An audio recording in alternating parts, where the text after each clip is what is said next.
এইটা ছিল আমার ফার্স্ট ব্লগ, জানি না কেমন হবে, তো ভালো লাগলে একটা কমেন্ট করে দেবে। চলো এবার ব্লগটা শুরু করা যাক। আমাদের ফার্স্ট ব্লগ হবে কাস্টিং নিয়ে, তো কীভাবে কাস্টিং করে সেটাই তোমাদের বলবো। তারপর চলে গেলাম কাস্টিং ঘরে কাস্টিং করতে। গ্লাসটা দেখে নিলাম ঠিকভাবে হয়েছে নাকি, তারপর দেখলাম হয়েছে, সেই জন্য ফাঁকে ভরে মেশিনটা চালিয়ে দিলাম।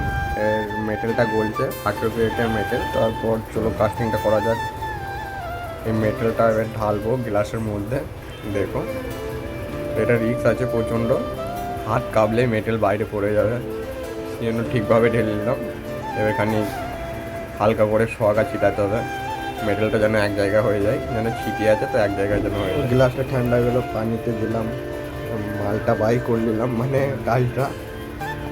এবার কাজটা ভালো করে ধুয়ে নিতে হবে, সাফ করার পর তখন আবার এই ঝাড়টাকে কাটতে হবে, ওটাই।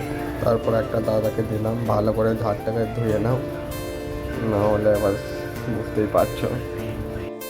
চলো দেখা হবে আবার নেক্সট ব্লগে।